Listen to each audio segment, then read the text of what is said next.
हरे कृष्णा। मैं नवनीत व्यास astro channel में आप लोगों का फिर से एक बार स्वागत करता हूं। देखिए, आज मैं लेसन नंबर 27 27वां चैप्टर लेकर यहाँ पर हाजिर हुआ हूँ और आज हम बात करेंगे प्लेसेस ऑफ सन, सन की प्लेसमेंट कर्क लगन के अंदर इन दी कैंसर असेंडेंट। तो यहाँ पर जो बात करने वाले हैं हम इसमें मैं ये बताऊंगा कि इसमें कुछ एग्जांपल्स भी दूंगा कि मारक प्लैनेट और योग कारक प्लैनेट किस तरह से काम करते हैं और उच्च के होकर मारक प्लैनेट भी रिजल्ट पूरी तरह नहीं दे पाते हैं।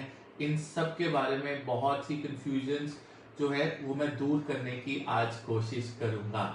तो यहाँ पर हमारे साथ जुड़ गए हैं पंकज अग्रवाल जी। हरे कृष्णा, कैसे हैं आप भैया? प्रियंका भंडारी जी जुड़ गई हैं, बहुत बहुत स्वागत। हरे कृष्णा।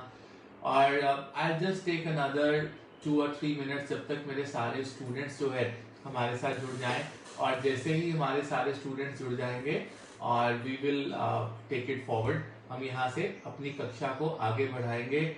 आज जब आप सूर्य की प्लेसमेंट यहाँ पर कर्क लगन में देखेंगे तो यहाँ पर सूर्य केंद्र में जो है नीच के हो जाएंगे और केंद्र में ही उच्च के होंगे। किस प्रकार के रिजल्ट आपको देखने को मिलेंगे, ये सब चीजें जो हैं आज मैं आपको टीच करूंगा। यहाँ पर नीरज नरूला गांधी जी जुड़ गई हैं। चरण वंदना बुआ, कैसे हैं आप? और मैं बात कर रहा था सन प्लेसमेंट इन कैंसर असेंडेंट। तो कैंसर जो असेंडेंट है उसके अंदर जो लगना है उसके अंदर हम बात करेंगे यहाँ पर सभी जो सूर्य की प्लेसमेंट्स होंगी अलग अलग घरों के अंदर। बहुत से जवाब आपको यहाँ पर मिलेंगे, बहुत से क्वेश्चंस, बहुत से कॉन्सेप्ट्स आपके जो है यहाँ पर क्लियर हो जाएंगे आज के आज। तो ये एक बहुत ही इंफॉर्मेशन वाला आपका ये लेक्चर आज रहने वाला है, जिसमें उच्चता और नीचता केंद्र में आकर बैठी है। अच्छे घरों में सूर्य देव जो है उच्च होंगे और अच्छे घरों में सूर्य देव है नीच होंगे। किस प्रकार के ये रिजल्ट आपके जीवन में देंगे, इसको हम आज डिटेल में यहाँ पर जो है डिस्कस करेंगे। बहुत कुछ सीखने को मिलने वाला है और मैं ये रिक्वेस्ट करूंगा कि जो भी हमारे साथ इस समय जुड़ गए हैं मेरी गुरु दक्षिणा दे दीजिए। स्टार्टिंग में ही इस वीडियो को आप लोग शेयर कर दें, मेरी ये रिक्वेस्ट है। और शेयर करके मुझे मैसेज कर दें कि आपने शेयर कर दिया, मुझे बहुत अच्छा लगेगा just in the beginning of this class, right. तो यहाँ पर सोनू जी जुड़ गए हैं, बहुत बहुत स्वागत। राम कुमार जी जुड़ गए हैं, बहुत बहुत स्वागत। रोमी अरोड़ा जी जुड़े हैं, हरे कृष्णा, प्रणाम, बहुत बहुत स्वागत। और सोनम सिंह जुड़ गए हैं, बहुत बहुत स्वागत आपका, हरे कृष्णा, प्रणाम। तो यहाँ पर मेरी रिक्वेस्ट है कि आप सभी जो वीडियो है क्लास शुरू होने से पहले इसको शेयर कर दें और अपना मैसेज डाल दें कि उन्होंने शेयर इसको कर दिया है। तो जब शेयर करेंगे तो लाइक भी साथ में कर दें, साथ ही जो वीडियो है वो शेयर हो जाएगी। तो देखिए, आज मैं वास्तु को लेकर भी कुछ टिप्स जो है मैं आपको आज देने वाला हूं कि वास्तु किस प्रकार जीवन में काम करता है, और वास्तु की कुछ प्लेसमेंट्स और बहुत ही इंपॉर्टेंट टिप्स जो है आपको मैं इस वीडियो के अंदर दूंगा। उससे भी आपको बहुत ज्यादा रोचक जानकारी, बहुत इंपॉर्टेंट इंफॉर्मेशन आप लोगों को यहाँ पर मिलेगी। तो आज का सेशन एक आधे मिनट में और हम शुरू करेंगे, विलंब नहीं करेंगे। आई होप आपको सूर्य के बारे में, आपको एक एक इंफॉर्मेशन, एक एक चीज के बारे में आपको पता है। तो यहाँ पर पंकज अग्रवाल जी ने कह दिया है शेयर्ड सर, और नीरज बुआ ने कह दिया shared, Priyanka Bhandari is shared, Sonu Ajmani is shared. तो बहुत बहुत शुक्रिया आपका कि आपने ये जो है गुरु दक्षिणा मेरे को बिल्कुल एडवांस में ही यहाँ पर दे दी है, बहुत बहुत धन्यवाद। देखिए, कल मेरे से क्वेश्चन प्रियंका जी पूछ रहे थे कि एक जो डिब्लिएटेड प्लैनेट होता है वो किस तरह से अच्छे रिजल्ट दे सकता है। तो इस चीज के बारे में मैं आपको आज इंफॉर्मेशन दूंगा। देखिए, आप सिर्फ हाउसेस की प्लेसमेंट, वो एक अच्छे घर में आया या एक बुरे घर में आया, इसको देखकर आप कभी भी ये नहीं कह सकते कि डिब्लिएटेड प्लैनेट आपको अच्छे रिजल्ट देगा कि नहीं देगा। वो किस प्रकार के रिजल्ट देगा वो लगन चार्ट से ही सिर्फ नहीं पता लगता है, आपको डिविजनल चार्ट्स में भी उसको देखना होता है। Plus you have to look that planet in the yoga tara degree. देखिए अब ये एक चीज मैं आपको बताऊं कि मैंने अपनी जो एक्सपीरियंस है इसके अंदर मैंने ये चीज देखी है कि कोई भी नीच का प्लैनेट, डिब्लिएटेड प्लैनेट अच्छे रिजल्ट तब देता है जब वो एक नक्षत्र की, जिस नक्षत्र में वो बैठा है उसकी योगा तारा डिग्री में बैठा हुआ हो। देखिए केआरएस ने बहुत अच्छे तरीके से इसको समझाया, लेकिन योगा तारा डिग्री क्या होती है और किस तरह से कैलकुलेट की जाती है, उस चीज को समझने के लिए कम से कम 2 घंटे का 2.5 घंटे का एक लेक्चर चाहिए। और उसके बाद भी अगर आपकी बुद्धि है तो आप उसको समझ पाएंगे, अदरवाइज वो एक बहुत डिफिकल्ट कॉन्सेप्ट है कि योगा तारा डिग्री को कैलकुलेट करके ये देखा जाए कि वो प्लैनेट योगा तारा डिग्री में है कि नहीं है। सो पहला जो ये एक चीज है, first thing that you have to put in your mind कि एक डिब्लिएटेड प्लैनेट अच्छे रिजल्ट कब देता है। एक नीच का प्लैनेट अच्छे रिजल्ट तब देता है अगर वो एक नक्षत्र की योगा तारा डिग्री में हो। सो अगर एक नक्षत्र की योगा तारा डिग्री में एक प्लैनेट है तो 100% चांसेस है कि वो अच्छे रिजल्ट देने के लिए बाध्य होगा। और जिस नक्षत्र में वो हो उसका जो लॉर्ड है वो राजसिक या सात्विक होना चाहिए। ये भी एक सेकंड कंडीशन है कि अगर डिब्लिएटेड प्लैनेट अच्छे रिजल्ट, मैंने कई कुंडलियों में देखा है कि नीच के प्लैनेट इतने शानदार रिजल्ट उन्होंने दिए हैं, इतना पैसा सुख सुविधा नीच के प्लैनेट ने दी है, परंतु वो योगा तारा डिग्री में था, उसके नक्षत्र की योगा तारा डिग्री में। दूसरा, वो उसका जो लॉर्ड था वो राजसिक या सात्विक प्रवृत्ति का था। तीसरी कंडीशन, जो नीच का प्लैनेट अच्छे रिजल्ट देता है वो तब देता है जब एक प्लैनेट जो है डिविजनल चार्ट्स के अंदर, जैसे मान लीजिए लगन चार्ट के अंदर सूर्यदेव यहाँ पर नीच हो गए लेकिन नवांश के अंदर उच्च के बैठे हैं, राइट, षष्ठी आंशा के अंदर उच्च के बैठे हैं। एक चीज और आपको हमेशा देखनी चाहिए, जब भी आप प्लैनेट की उच्चता नीचता का आप विश्लेषण कर रहे हो, मान लीजिए एक प्लैनेट लगन में नीच है, उसको D12 चार्ट में आपको जरूर देखना चाहिए। D12 चार्ट में अगर वो प्लैनेट अपने राशि में ओन साइन, मूल त्रिकोण साइन, फ्रेंडली साइन या उच्च के पड़े हुए तो आपको बिल्कुल ऑपोजिट रिजल्ट दे देंगे। तो ये चीज आपको समझनी है कि क्या कंडीशन है नीच के प्लैनेट का अच्छा रिजल्ट देने में। एक, वो योगा तारा डिग्री में होना चाहिए नक्षत्र के, नक्षत्र का स्वामी सात्विक और राजसिक होना चाहिए, या डिविजनल चार्ट्स के अंदर D9, D10, D60 और D12 के अंदर अगर उसी प्लैनेट की राशि ओन साइन है या उच्च की राशि है, उन कंडीशंस के अंदर आपको 100% अच्छे रिजल्ट जो हैं आपको मिलने शुरू हो जाएंगे। तो मेरे साथ जुड़ गए हैं शिव शर्मा जी, बहुत बहुत स्वागत आपका। अलका चंदन जी दीदी जुड़ गई हैं घाना से, बहुत बहुत स्वागत। नीरज चंदन जी जुड़ गए हैं, बहुत बहुत स्वागत आप सबका। तो अब यहाँ पर आज की कक्षा जो है हम स्टार्ट करेंगे, जिसमें सबसे पहले तो मैंने ये एक्सप्लेन किया बिकॉज प्रियंका जी पूछ रही थी कि अगर कोई प्लैनेट नीच का हो तो वो किस तरह से अच्छे रिजल्ट दे सकता है। नीच प्लैनेट के रिजल्ट को आपने इस तरह से नहीं देखना है कि आप केवल उसको घर, उसकी प्लेसमेंट, योग कारकता या केंद्र त्रिकोण या त्रिक घरों में देखें, ऐसा नहीं आपने करना है।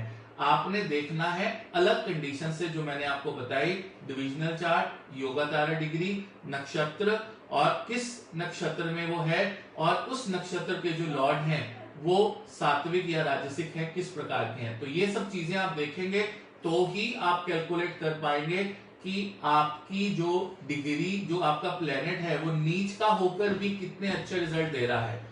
तो आप जो बेसिक ऑफ एस्ट्रोलॉजी है उससे कभी भी ये चीज आप एनालाइज नहीं कर पाएंगे कि नीच का प्लेनेट अच्छे रिजल्ट कैसे देता है। जैसे क्लासेस प्रोग्रेस करेंगी तो आप धीरे धीरे उस चीज को जानेंगे कि नीच के प्लेनेट, बैडली प्लेस्ड प्लेनेट किस प्रकार अच्छे रिजल्ट देने शुरू करते हैं, बिकॉज यही ज्योतिष है। देखिए, पॉजिटिविटी लेकर आना, नेगेटिव चीजों में से पॉजिटिविटी ढूंढना, लेकिन जो बेसिक प्रिंसिपल्स ऑफ एस्ट्रोलॉजी है, ऋषि पराशर ने जो सिखाए हैं, उन बेसिक प्रिंसिपल जो पहले 2-3 चैप्टर के अंदर कवर होते हैं, उससे आप ये फाइंड नहीं कर पाएंगे कि एक नीच का प्लेनेट किस प्रकार अच्छे रिजल्ट देता है। जब तक आपको नक्षत्रों की समझ ना हो, जब तक आपको योगा तारा डिग्री की समझ ना हो, जब तक आपको नक्षत्रों के जो लॉर्ड्स हैं वो राजसिक है या सात्विक है इसके बारे में आपको नॉलेज ना हो, तब तक आप किसी भी नेगेटिवली प्लेस्ड प्लैनेट से पॉजिटिव रिजल्ट नहीं निकाल पाएंगे। तो ये चीज आपको समझना बहुत ही जरूरी है। यहाँ पर ऋचा लुथरा जी जुड़ गए हैं, एस्ट्रोलॉजी के माध्यम से बहुत अच्छा काम कर रहे हैं, बहुत बहुत स्वागत। तो यहाँ पर कक्षा बढ़ाने से पहले I would send one last request कि लाइव वीडियो को आप साथ ही साथ शेयर कर दीजिए।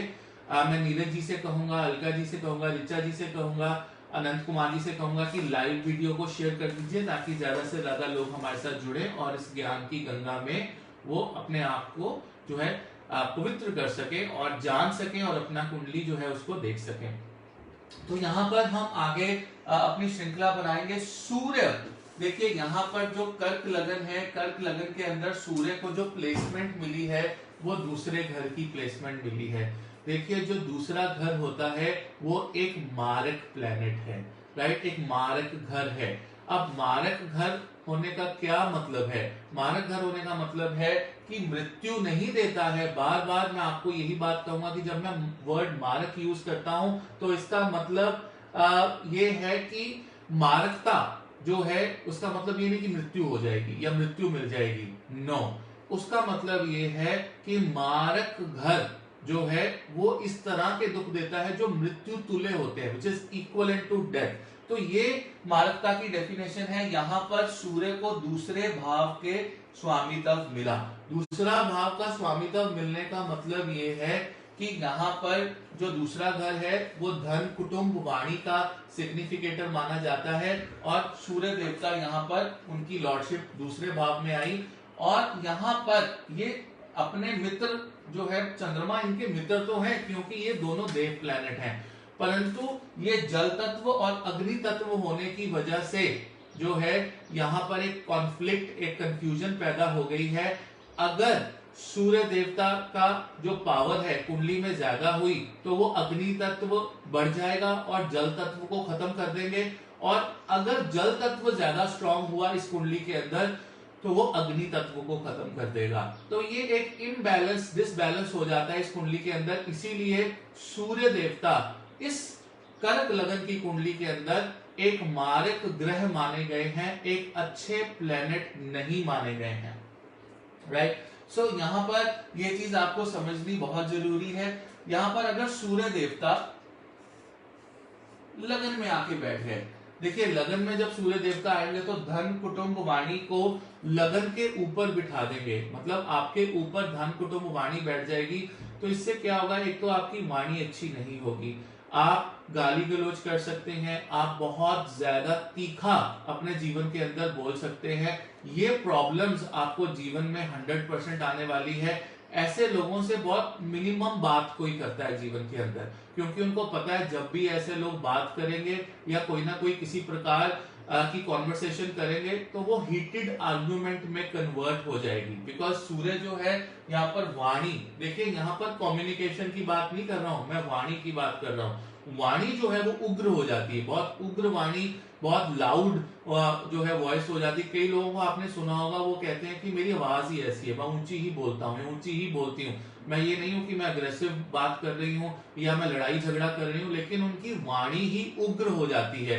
तो सूर्य देवता यहाँ पर उग्र वाणी जो है वो ले आते हैं लगन के अंदर, कर्क लगन में बैठेंगे, क्योंकि मारक प्लैनेट अगर एक अच्छे घर में भी जाएगा तो वहां पर भी अपनी मारकता को भूलेगा नहीं। अब मारकता को भूलेगा नहीं तो वहां पर उस चीज के नेगेटिव एस्पेक्ट्स जो है जरूर लेकर आएगा। तो धन, कुटुंब, वाणी में, रिश्तेदारी के अंदर, पैसे के अंदर इंसान थोड़ा सा स्ट्रगल करेगा, और यहाँ से उसकी 7वीं दृष्टि जो है सप्तम भाव में पड़ेगी। तो यही सारी प्रॉब्लम अपने लाइफ पार्टनर के साथ भी उसके साथ होगी। कहीं ना कहीं लाइफ पार्टनर के साथ आर्गुमेंट्स होना, अग्रेसिव होना और धन, कुटुंब, वाणी को लेकर कोई ना कोई प्रॉब्लम्स आना, ये चीजें बनी रहेंगी जीवन के अंदर। तो यहाँ पर सूर्य देवता जो है जब लगन में आएंगे तो इस प्रकार का वो जो है रिजल्ट देंगे। अगर सूर्य देवता अपनी ही राशि में जो है दूसरे भाव के अंदर जो है विराजमान हो तो देखिए कहीं ना कहीं, क्योंकि वो स्व राशि के हैं तो इंसान को धन तो दे देंगे, ऐसी इसमें कोई दो राय नहीं है, पैसा मिल जाएगा इंसान को, लेकिन उसकी वाणी और उसकी रिश्तेदारी बहुत ज्यादा प्रॉब्लमेटिक क्रिएट करेगी। मतलब उसकी रिश्तेदार हमेशा उनसे किसी ना किसी बात पर लड़ाई झगड़ा कलेश, कोई ना कोई खींचातानी चुगली, वो उनके आसपास ये सब चीजें होती ही रहेंगी, क्योंकि कुटुंब का घर है, मारकता बड़ी है, दूसरे भाव में आकर धन जरूर प्राप्त हो जाएगा, लेकिन आपको फास्ट फूड खाने का, बाहर का खाना खाने का बहुत ही ज्यादा आपको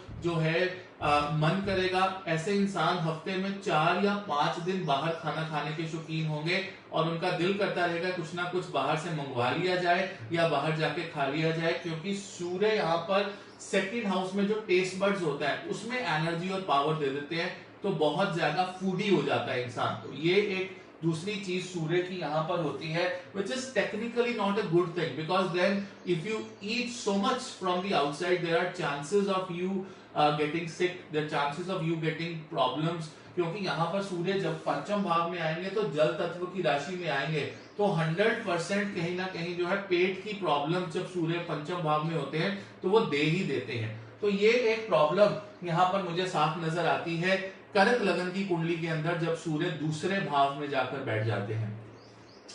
देखिए यहां से सूर्य देवता जब उठे और यहां से उठकर अगर किसी जातक की कुंडली में सूर्य देवता तीसरे भाव के अंदर बैठे हों, अब तीसरे भाव के अंदर यहाँ पर आ गए तो धन कुटुंब वाणी को ये तीसरे भाव के अंदर ले गए। अब यहाँ पर कम्युनिकेशन भी अग्रेसिव होने वाली है। पहले केवल वाणी अग्रेसिव थी, लेकिन अब now you will have communication also which will be very very aggressive. On the same time जो धन और कुटुंब है उसमें भी संघर्ष, क्योंकि जो तीसरा भाव है वो संघर्ष का है। यहाँ पर धन कमाने में, धन संचित करने में आप संघर्ष फील करेंगे। बहुत मेहनत के बाद, बहुत सी छोटी मोटी यात्राओं के बाद, आप बहुत मेहनत करने के बाद केवल थोड़ा धन ही संचित कर पाएंगे। तो ये पोजीशन भी है, संघर्ष बढ़ाती है सूर्य की लाइफ के अंदर। जितना इंसान के अंदर टैलेंट होता है, जितना इंसान के अंदर एक एबिलिटी होती है, उसके हिसाब से धन जो है वो कम आता है जीवन के अंदर। लेकिन एक चीज मैं आपको बताऊं कि ये इंसान को ब्यूटीफुल बनाते हैं, स्ट्रॉन्ग बनाते हैं, उनकी पर्सनैलिटी बहुत शानदार कर देते हैं। और छोटे भाई बहनों के लिए वो प्रोटेक्टिव होता है बंदा, और छोटे भाई बहनों के लिए संघर्ष करके उनकी मदद करता है। अपनी मेहनत से छोटे भाई बहनों का पूरा ख्याल रखता है, उनकी मदद करता है। इसका अगर रिवर्स देखा जाए तो ये है कि छोटे भाई बहन हमेशा उससे कुछ ना कुछ एक्सपेक्ट करते रहेंगे कि हमें ये चीज मिल जाए, हमें ये चीज मिल जाए। तो ये छोटी छोटी चीजें हैं जो जीवन के अंदर प्रॉब्लम्स लेकर आती हैं। मतलब आप देने की तो आपकी जो है मन की इच्छा है, परंतु कहीं ना कहीं आपके छोटे बहन भाई हमेशा आपसे लेने की इच्छा रखेंगे अगर सूर्य लगन में तीसरे भाव में आ जाता है। तो यहाँ पर ये कोई अच्छी पोजीशन नहीं है। अब यहाँ पर मारक प्लैनेट जो है नीच का हो जाएगा चौथे भाव के अंदर। एक तो प्लैनेट जो है वो अवेयर नहीं है, जैसे प्रियंका जी अभी मैसेज कर रही थी कि मैंने पूछा था कि प्लैनेट इज नीच, it is not aware. Aware का मतलब ये है कि उस प्लैनेट को उसके कारक तत्वों के बारे में, उसकी सिग्निफिकेशन के बारे में पता नहीं है, दैट इज नीच, राइट। अब नीच का प्लैनेट मारक भी हो गया। मारक मतलब उसको पोजीशन अच्छी नहीं मिली और वो अब चौथे भाव में आ गया, केंद्र में जरूर बैठा है और नीच का भी हो गया। अब नीच का अवेयरनेस नहीं है, कॉन्शियसनेस नहीं है। अब अवेयरनेस का मतलब ये है कि मान लीजिए सूर्य जो है वो किस तरह का प्लैनेट है। सूर्य इम्यूनिटी देता है, सूर्य नाम नेम फेम देता है, ताकत देता है, सूर्य जो है जीवन देता है, सूर्य बहुत अच्छा एडमिनिस्ट्रेटर बनाता है इंसान को। सूर्य की जो नेचर होती है वो दूसरे को जीवन देने वाली होती है, it's try to give life to others, right. तो यहाँ पर ये चीज आपको समझनी होगी कि ये सारी चीजें सूर्य देवता जब नीच के हो जाते हैं उनको नहीं पता, he is not aware of his ability, उनको अपनी एबिलिटी के बारे में जो है जानकारी नहीं है उस कुंडली के अंदर, क्योंकि उनको पोजीशन ऐसी मिली है, यू नो। तो दैट इज वन प्रॉब्लम। जैसे कोई गुरु किसी के पास जाकर कहते हैं कि यार समझो मैं तुम्हें क्या कह रहा हूं, आपके अंदर एबिलिटी है, आप कर सकते हो, तो until and unless a remedy is done, right, तब तक सूर्य को ये नहीं पता लगता कि वो कितनी चीजों का कारक है। अब यहाँ पर सूर्य जो है वो नीच के हो गए और सूर्य यहाँ पर चौथे भाव में आ गए। चौथे भाव में मारकता बढ़ाएंगे। वो क्या मारकता बढ़ाएंगे?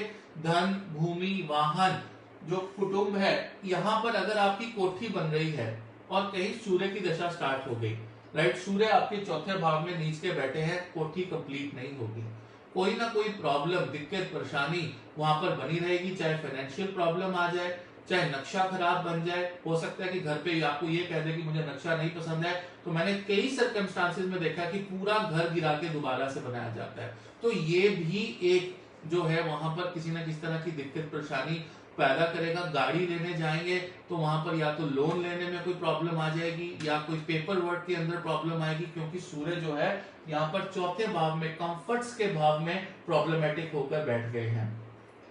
तो यहाँ पर ये चीज जो है आपको समझनी होगी कि सूर्य देवता कहीं ना कहीं पर आपको चौथे घर से जो रिलेटेड चीजें हैं वहां पर प्रॉब्लम देंगे। यहाँ से उठ के सूर्य देवता जब पंचम भाव में आके बैठ गए तो ये जल तत्व की राशि है। पंचम 8 नंबर, 4, 8 और 12 जल तत्व की राशियां होती हैं। तो 8 नंबर में जब यहाँ पर सूर्य देवता आकर बैठेंगे तो आप ये देखेंगे कि सबसे पहले पेट से रिलेटेड प्रॉब्लम जातक को जरूर होगी। उसका जो लोअर इंटेस्टाइन, लार्ज इंटेस्टाइन है, उसमें दिक्कत परेशानी का सामना जरूर करना पड़ेगा, क्योंकि यहाँ पर कहीं ना कहीं सूर्य देवता जल तत्व को खत्म कर रहे हैं कुंडली के अंदर। अब जल तत्व खत्म होगा 75%।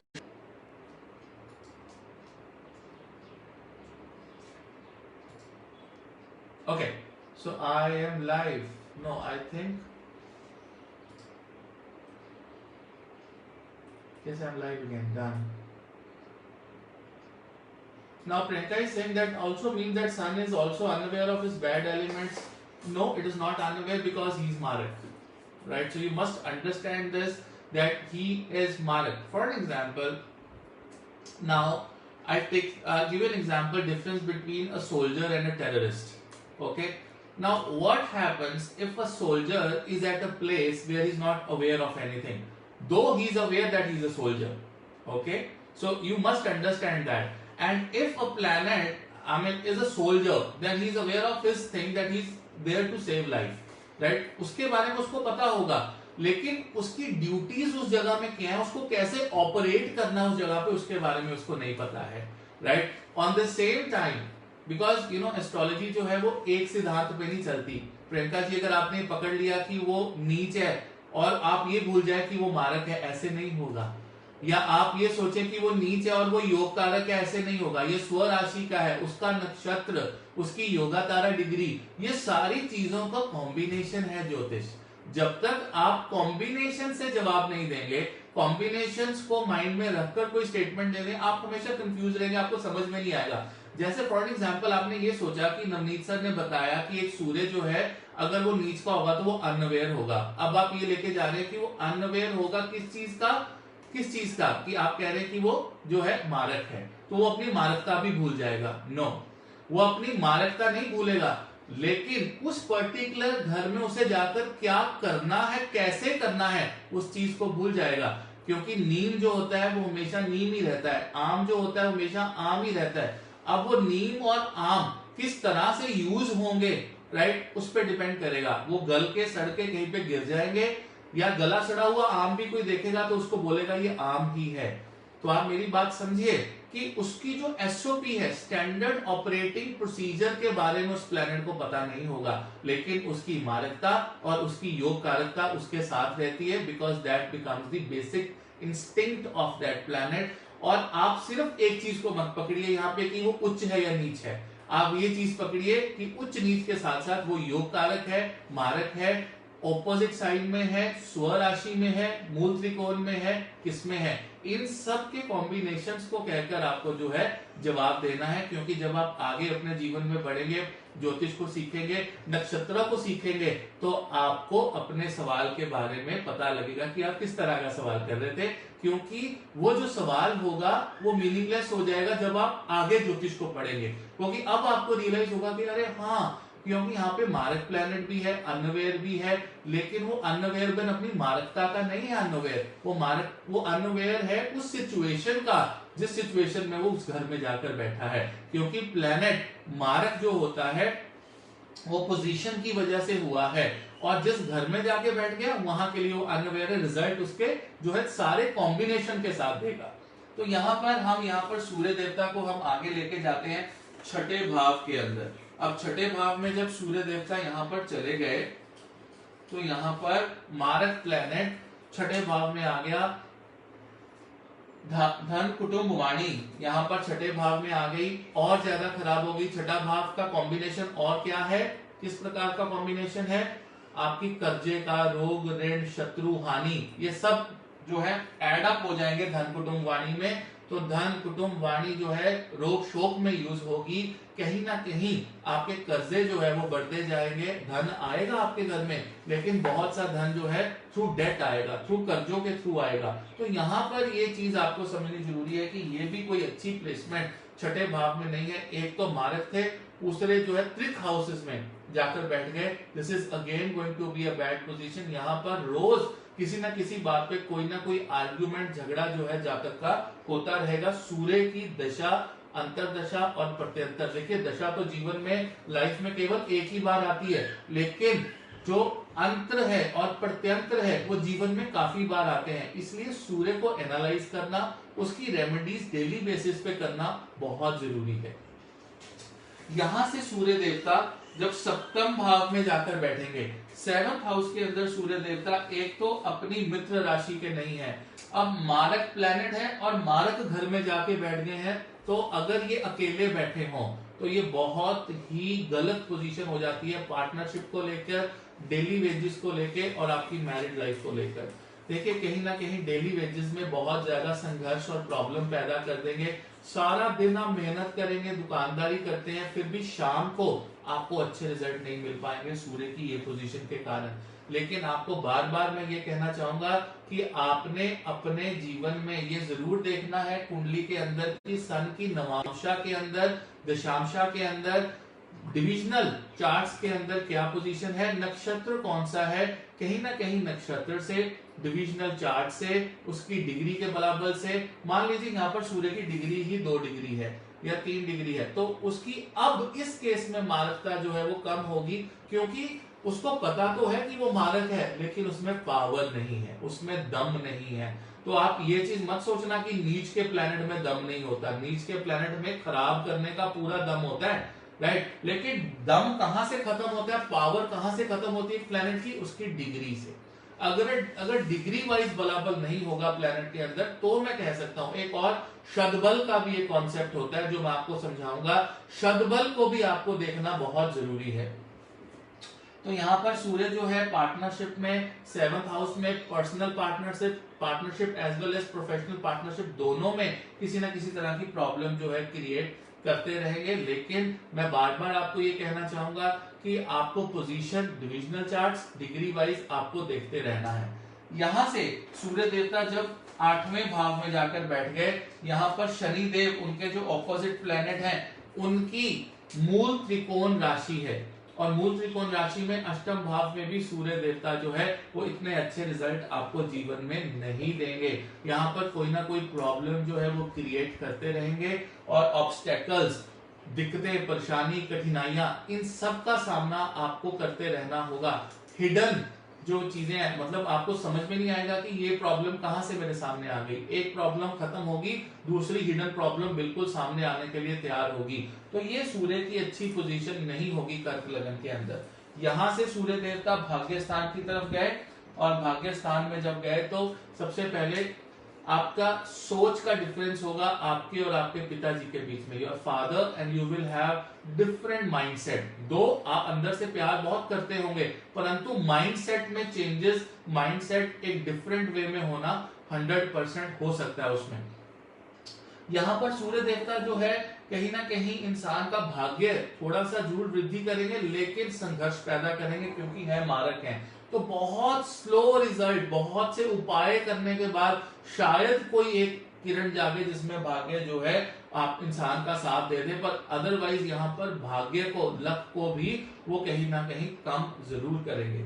यहां से सूर्य जब है आपके 10वें भाव में आ गए। 10वें भाव के अंदर एक तो ये उच्च के हो गए। देखिए आपको राजा राम की कुंडली याद है, राजा राम की कुंडली जो थी वो कर्क लगन की कुंडली थी, और सूर्य देवता 10वें भाव में उच्च के बैठे थे। मेरा क्वेश्चन ये है कि जब उनको अपने जीवन में राज्य मिलना था तो क्या हुआ? वो एक राज्य में राजा के घर पे पैदा हुए, बचपन अच्छा बिताया, वनवास में गए, वनवास से वापस आए, अच्छी शादी हुई, लेकिन जब राज्य मिलने लगा तो वनवास हो गया। वनवास काट कर आए, राज तिलक हुआ तो सीता जी फिर जंगलों में चले गए। तो यहाँ पर वैराग्य हो गए सब कुछ। तो यहाँ पर आप अंडरस्टैंड कीजिए कि प्लेनेट उच्च का है, वो सब कुछ दे रहा है, पैसा भी दे रहा है, धन भी दे रहा है, सब कुछ दे रहा है, लेकिन इंसान उस चीज को कहीं ना कहीं एंजॉय नहीं कर पा रहा। यहाँ से उनकी दृष्टि माता के घर पे पड़ती है। तो माता केकई ने क्या किया, आप समझिए, राइट। और माता से भी वो दूर हो गए, 14 साल के वनवास में दूर हो गए, वापस आए तो माता जी फिर आगे ऋषियों के पास चली गई। मैं रामायण देख रहा हूं तो क्लियरली पता लगता है कि सन उच्च है, वो चीजें दे रहा है, सब कुछ दे रहा है, लेकिन उसके बावजूद भी माता के ऊपर दृष्टि डाली तो प्रॉब्लम क्रिएट की। धन के ऊपर संचित सब कुछ है, लेकिन सब कुछ होते हुए भी आप अपने जीवन में इंजॉय उसको कम कर पाएंगे। तो यही चीज मैं समझाना चाहता हूं कि एक प्लेनेट जब मारक होता है, चाहे वो उच्च का हो जाए चाहे वो नीच का हो जाए, वो अपनी मारकता को नहीं भूलता। He will always will have something in mind।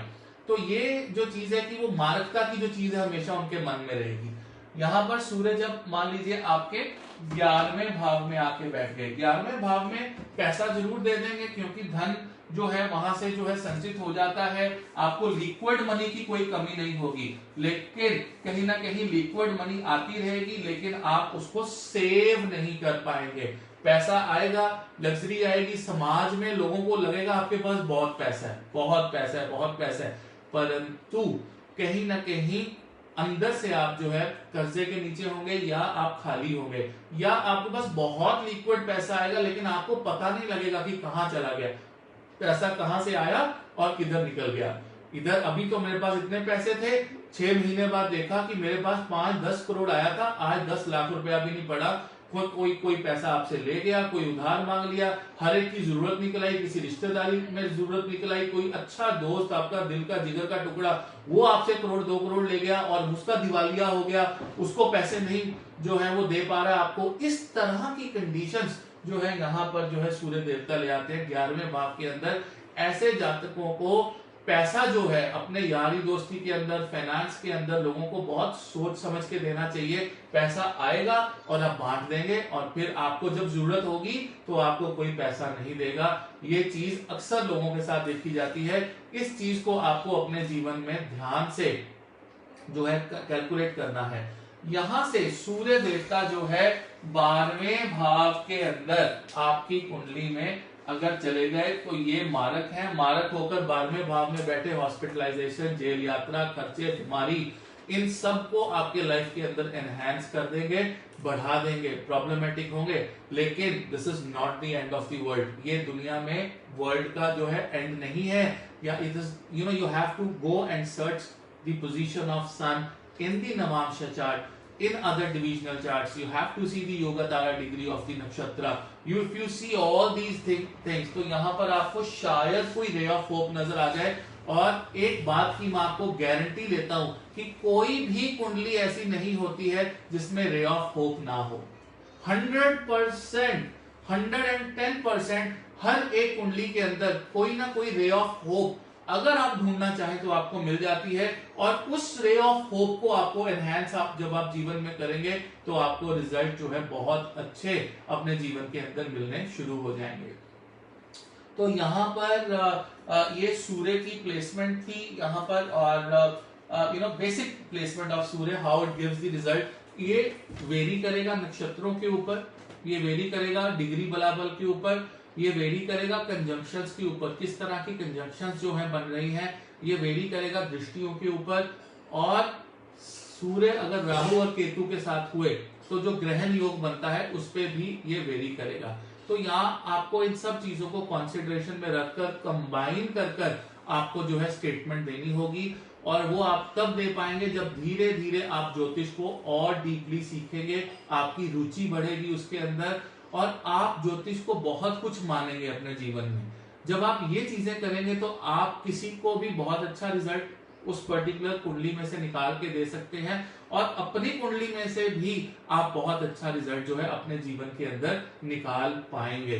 तो यहाँ पर मैं इस पर्टिकुलर टॉपिक को यहाँ पर खत्म करता हूँ और कल जैसे मैंने आपको बोला था कि मैं वास्तु को लेकर आपको बड़ी अच्छी एक टिप देने वाला हूँ, तो आज वास्तु शास्त्र को लेकर हम थोड़ी सी बात करेंगे। देखिए वास्तु क्या है, वास्तु शास्त्र क्या है, और सबसे पहले मैं ये पूछना चाहूंगा कि वास्तु शास्त्र कितना पुराना है। क्या वास्तु शास्त्र उतना ही पुराना है जितना पुराना ज्योतिष है?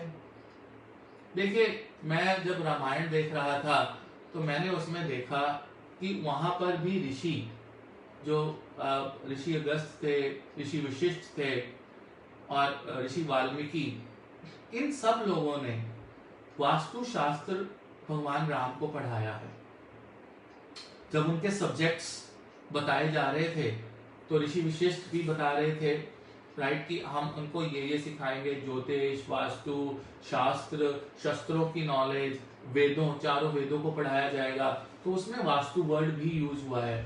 सो दैट मीन्स वास्तु शास्त्र अपने आप में एक शास्त्र है और बहुत पुराना है, राइट। तो वो रामायण के युगों से, उन युगों से भी यहाँ तक आया है। तो ये हमें कंडीशन ये पता लगती है कि वास्तु शास्त्र उस समय भी था, आज भी है, उस समय भी उसकी इंपॉर्टेंस थी, आज भी है। और जो लोग वास्तु को नहीं मानते वो रामायण महाभारत उठाकर देखें, वो बुद्ध की किताबें, अगर भगवान बुद्ध को भी आप देखें, उन्होंने भी वास्तु शास्त्र के बारे में बात की है। तो वास्तु शास्त्र को पहली बात यह है कि आपको मानना चाहिए। यू मस्ट अंडरस्टैंड वास्तु शास्त्र।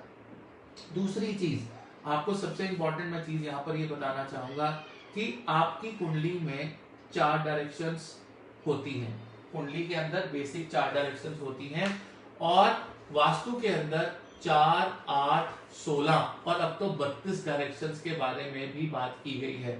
लेकिन मैं आपसे एक सवाल पूछता हूं, बड़ा सिंपल सा सवाल। जब ऋषि मुनि डायरेक्शंस को कैलकुलेट करते थे, क्या उनके पास कोई भी कंपास थी? कोई कंपास नहीं थी। वो डायरेक्शंस को कैलकुलेट करते थे सूर्य की मूवमेंट से, और वो ध्यान लगा के अपने मेडिटेटिव ध्यान में एक एक चीज को कॉन्फ़िगर कर लेते थे, right. Just from the movement of the sun वो वास्तु कैलकुलेट करते थे। यहाँ पर तो हम कंपास ले लेते हैं, so called gadgets you have, उन गैजेट्स को देखकर इधर इधर घुमाकर आप देखते हो north north east, south west south, 16 direction निकाल ली, उनके देवता निकाल लिए। लेकिन think of the basics of vastu. जब भी कोई ज्योतिष या वास्तु आपने सीखना है तो बहुत बेसिक से सीखना है। अपने आप को उस युग में इमेजिन करना है जिस युग में वो पढ़ाई जो है लिखी गई, या वो जो शास्त्र लिखा गया और शास्त्र बना। अब इसमें सबसे इंपॉर्टेंट चीज वास्तु की ये है कि लोग ये कहते हैं कि आप क्या नहीं, किचन गलत बन गई, ठीक है, आपका बाथरूम गलत बन गया, आप क्या जो ऑफिस है वो गलत बना हुआ है, आप जहां पर जब बैठे हैं ये साउथ में बैठे हैं, आपका सत्यानाश हो जाएगा, पैसे नहीं आएंगे। लेकिन जो वास्तु है वो ये चीज नहीं है कि आप किसी पर्टिकुलर जगह को आप तोड़ दें और फिर से नया बनाएं या पूरी की पूरी स्ट्रक्चर को चेंज करें।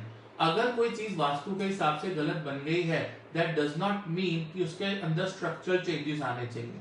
उसका मतलब ये है, आई टेल यू, जिस तरह से आप रात को सोते हैं बेड के ऊपर और आपके आसपास जो चीजें पड़ी होती हैं, ये भी वास्तु है, उससे भी वास्तु ठीक किया जा सकता है। जिस बेडशीट पे आप सोते हैं उसकी कलर थेरेपी कुंडली के साथ देखकर वास्तु को ठीक किया जा सकता है। सुबह जिस प्रकार आप उठकर अपना पहला पांव कदम रखते हैं, जिस कलर की चप्पल आप डालते हैं और जिस कलर की चप्पल से आप सारा दिन घूमते हैं, उससे भी वास्तु देखा जा सकता है। आप नहा धोकर जहां बैठकर खाना खाते हैं और जिस तरह का खाना खाते हैं, जिस तरफ फेस करके आप खाना खाते हैं, वहां से भी वास्तु देखा जा सकता है। आप जिस तरह से चलते हैं, जिस कलर की गाड़ी में, जिस डायरेक्शन से निकलते हुए, आपने देखा आप ऑफिस जब जाते हैं पर्टिकुलर रास्ते से जाते हैं, और जब आप उस रास्ते से किसी डिफरेंट रास्ते पे आप ऑफिस में जाके देखना, आपको ऑफिस के अंदर माहौल और उस दिन के रिजल्ट्स नेगेटिव या पॉजिटिव आपको मिल सकते हैं। आप करके देखना अपनी लाइफ के अंदर। अगर वो रास्ता वास्तु के हिसाब से आपके लिए अच्छा नहीं हुआ तो वो आपको नेगेटिव रिजल्ट देगा, और अगर पॉजिटिव हुआ, चाहे उस रास्ते से 10 मिनट ज्यादा लग जाए, आप उसी रास्ते से जाएं, आपको रिजल्ट मिलेंगे। देखिए, ज्योतिष और वास्तु सिर्फ ऑब्जर्वेशन पे है, आप क्लोजली ऑब्जर्व नहीं करते कि एक पर्टिकुलर दिन में आपके साथ अच्छा क्यों हुआ और आपके साथ बुरा क्यों हुआ। उस दिन आपने सुबह से लेकर शाम तक आपने एनालाइज ही नहीं किया कि आपने क्या चीज डिफरेंट की थी जिसकी वजह से बुरा हुआ, या आपने क्या चीज अच्छी की थी जिसकी वजह से अच्छा हुआ जीवन के अंदर। तो आपका उठना बैठना, मैं सिर्फ एक ऑफिस में जाता हूं और मैं ऑफिस में चेंजेस नहीं करता, मैं सिर्फ एक चेयर चेंज कर देता हूं कि आप यहां से कुर्सी उठाकर यहां पे आप जो है नॉर्थ में बैठ जाइए, या आपका फेस नॉर्थ की तरफ हो जाए या फेस साउथ की तरफ हो जाए, यू विल गेट 100% रिजल्ट। देखिए, जो आपकी 4 डायरेक्शंस है, मेरी बात आप समझिए, चारों डायरेक्शन में जो देवता बैठे हैं वो आपको अच्छे रिजल्ट देने के लिए बैठे हैं। We have north, we have south, we have west, we have east. तो नॉर्थ में कौन से देवता है? इंद्र देवता है, राइट? नो सॉरी, नॉर्थ में जो है आपके कुबेर देवता है, तो कुबेर के जो स्थान है वो नॉर्थ में है। ईस्ट में आपके इंद्र देवता है, राइट? साउथ में आपके यम देवता है और वेस्ट में आपके वरुण देवता है। तो वरुण देवता वेस्ट में है, नॉर्थ में आपके जो कुबेर है, ईस्ट में आपके इंद्र देवता है और साउथ के अंदर आपके यम है। तो यहां पर ये चारों देवता जो है इंपॉर्टेंट है। आपको क्या लगता है कि साउथ में पैसा नहीं होता? आप जरा जो यमराज है वो किसके पुत्र है, राइट? या यमराज का पुत्र कौन था, जरा इसके बारे में कल सर्च करके मुझे यहाँ पे बताना। आपको पता लगेगा कि यमराज जो साउथ में बैठे हैं वो कितना धन आपको दे सकते हैं। यहाँ पर आपको ये पता लगेगा कि ईस्ट में जो इंद्र देवता है वो ऑस्पिशियस है, लेकिन उस दिन ऋचा जी भी बता रही थी, ऋचा लूथरा जी, की इंद्र का भी राज्य कई बार छिना उनसे। और यहाँ पर नॉर्थ के अंदर जो है आपके कुबेर बैठे हैं। नॉर्थ ईस्ट की जो है वो सबसे अच्छा ईशान कोण माना गया है, लेकिन बहुत सी चीजें ऐसी हैं जो आपको south, south west, south east से मिलती हैं। कमांड, पावर, लर्निंग, ये सब साउथ वेस्ट से मिलती है। आपको शायद नहीं पता है, ये सब चीजें मैं डीपली आपको समझाऊंगा। और सबसे इंपॉर्टेंट चीज है कि उठना बैठना, खाना पीना, चलना, ऑफिस में जिस तरह से बैठना, जिस तरह से आपका वर्क स्टेशन, कलर कोडिंग, ये छोटी छोटी चेंजेस करके आप अपने वास्तु में, अगर प्लैनेट्स जो है रिजल्ट नहीं भी दे रहे तो भी आप उनसे रिजल्ट ले सकते हैं, क्योंकि वास्तु आपको रिजल्ट देगा। आपके दरवाजे इंद्रलोक से, कुबेर से, वरुण देवता से, यम से, सबकी तरफ से खुलेंगे और आपको रिजल्ट मिलना शुरू होगा। तो ये वास्तु है। और वास्तु की पहली टिप, जब भी आप अपना घर बना रहे हो या आप अपना घर बना चुके हैं, तो आप देखिए, फर्स्ट टिप, सबसे पहली टिप नोट कर लीजिए किताब में, कि आपका घर में चारों तरफ से रोशनी आनी चाहिए और चारों तरफ से हवा आनी चाहिए, वेंटिलेशन होनी चाहिए। बहुत से लोग कहते हैं नहीं, आपका ना नॉर्थ में वेंटिलेशन होनी चाहिए, नॉर्थ की खिड़कियां खुली होनी चाहिए। आई एग्री, लेकिन rotation of the air and rotation of the light वो जरूर होनी चाहिए। हाँ, बंद करनी है खिड़की या खोलनी है वो मैं आपको डिटेल में समझाऊंगा, बट पहला वास्तु का नियम, फर्स्ट नियम of vastu is what? Is nothing that चारों तरफ से लाइट आई हो और चारों तरफ से हवादार आप घर बनाएं, इस प्रकार का हो कि उसकी चारों तरफ से हवा क्रॉस होती हो और चारों तरफ से लाइट आती हो। ये बेसिक नियम है। उसके बाद बाकी सारी चीजें बाद में है कि कौन सी चीज कहां पे प्लेस्ड होगी, कौन सा कलर, वो सारा कुछ आपकी कुंडली पे, क्योंकि कुंडली में fire sign, air sign, earth sign, ये सारे के सारे होते हैं, और वाटर साइन, ये चारों तत्व आपको कुंडली के अंदर 100% मिल जाते हैं। इनको आपने कुंडली में ध्यान से एनालाइज करना है, और हर एक इंसान की कुंडली में उसका वास्तु डिफरेंट होगा। उसकी कुंडली, उसकी बेसिक हॉरोस्कोप के आधार पे वास्तु होता है। अगर कोई भी पोंगा झोले छाप, आज की डेट में आपको पता है all the Tom, Dick and Harry are Vastu specialists. They are not astrologers, but they are Vastu specialists. How it is possible? How it is possible कि आप astrologer नहीं है और आप वास्तु specialist बन गए? How? You know, you will find so many Tom, Dick, Harrys who are Vastu specialists, but you ask them 10 questions of astrology, they are not aware.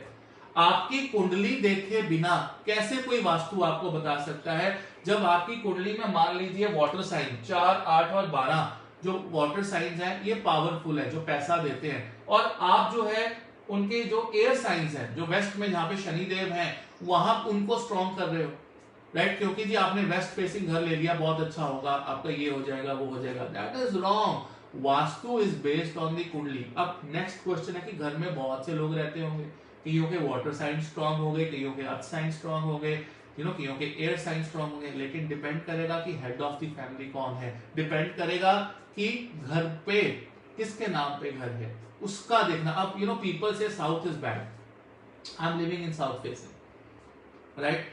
Doctor बीवी रमन जो टॉप एस्ट्रोलॉजर हैं वो साउथ फेसिंग घर में रहते थे, आज भी साउथ फेसिंग घर पे रहते हैं। Doctor Sanjay Rath, right, he also lives in south facing house. So south facing घर में लोगों का वहम बहुत डाला, लेकिन डिपेंड करता है कि अगर आपकी कुंडली में एयर और वाटर साइन स्ट्रॉन्ग है तो I can see there could be some problems, but then उसको सॉल्व किया जा सकता है। साउथ फेसिंग घर में आपके अंदर एनर्जी और क्लैरिटी ऑफ थिंग्स बहुत ज्यादा है, लेकिन डिपेंड करेगा कि साउथ फेसिंग भी किनको सूट करेगा, जिनकी कुंडली के अंदर योग बनते होंगे साउथ फेसिंग को सूट करने के। अदरवाइज साउथ फेसिंग घर गलत हो सकता है। अब नॉर्थ फेसिंग घर, जिन लोगों को साउथ सूट किया हुआ है उनको नॉर्थ खराब हो सकता है क्योंकि उनकी कुंडली वैसी है। तो हॉरोस्कोप को एनालाइज किए बिना आप कभी भी अपने जीवन के अंदर वास्तु ना तो कैलकुलेट करवाएं ना करें, क्योंकि जो लोग सीधे आपके घर का नक्शा लिया, उनकी 16 डायरेक्शंस निकाली, उनमें नॉर्थ नॉर्थ ईस्ट कर दिया, वेस्ट साउथ वेस्ट कर दिया, आपका जी वेस्ट साउथ वेस्ट में ये है, कैसे किताब में पढ़ा, कैलकुलेशन कीजिए वेस्ट साउथ वेस्ट का, ये साउथ वेस्ट साउथ का ये देवता है, उस देवता के अच्छा जी आपको ये रिजल्ट नहीं मिल रहे, बंदा कहता हाँ नहीं मिल रहे, 90% रिजल्ट नहीं मिल रहे होते हैं, राइट? वो कहता अच्छा ये नहीं, ये थोड़ा बहुत है पर नहीं मिल रहा। So it is all ridiculous, pathetic, just look at the horoscope first, analyse the all sign, water sign, air sign, earth sign, क्योंकि जो वास्तु है वो 5 तत्वों के ऊपर ही है, राइट? उन 5 तत्वों को सबसे पहले कैलकुलेट करो कुंडली में और देखो कि कौन से साइन आपको अच्छे रिजल्ट दे रहे हैं। जो साइन आपको अच्छे रिजल्ट दे रहे होंगे उसके हिसाब से अगर आप घर डिजाइन करते हो, या उसके हिसाब से आप घर के अंदर छोटी छोटी चेंजेस अपनी रूटीन में, खाने में, पीने में, बैठने में, सोने में, उठने में, चलने में, जाने में, गाड़ी में, जहां पर भी ये छोटी छोटी चेंजेस आप लेकर आएंगे तो वास्तु आपका ठीक होने लग जाएगा, अदरवाइज नहीं होगा। तो ये जब मैंने वास्तु सीखा, बहुत बेसिक वे से वास्तु सिखा रहे थे, अच्छा लगा, किताब पढ़ी, समझ में आया, लेकिन तब समझ में आया जब कुंडलियों को उसके साथ डीपली जोड़ दिया, मतलब एक सांचा बनाया, उस सांचे के ऊपर सांचा जोड़ा, तो वो कोई चीज जो है समझ में आई।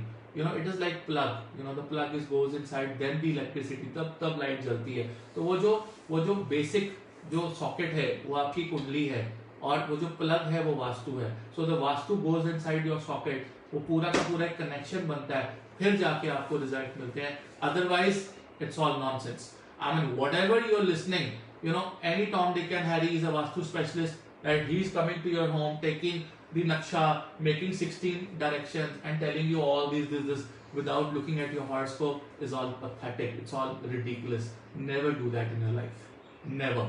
Right? So, यहाँ पर मैं अपनी वाणी को विश्राम दूंगा, कल फिर आऊंगा वास्तु की टिप। अब मैं काम करते हैं, एक दिन वास्तु एक दिन एस्ट्रोलॉजी करते हैं, आपको वास्तु भी सिखाना शुरू करते हैं, धीरे धीरे आपको मजा आएगा समझ के, राइट? तो धीरे धीरे वास्तु सिखाएंगे, आज एस्ट्रोलॉजी, कल वास्तु, फिर परसों एस्ट्रोलॉजी, फिर वास्तु, छोटी छोटी टिप्स दूंगा, और फिर आपको वास्तु की भी नॉलेज होने लग जाएगी, क्योंकि ज्योतिष के साथ जो वास्तु है वो पैरेलल चलता है। मजा आएगा आपको सीख के, मेरा वादा है। हरे कृष्ण।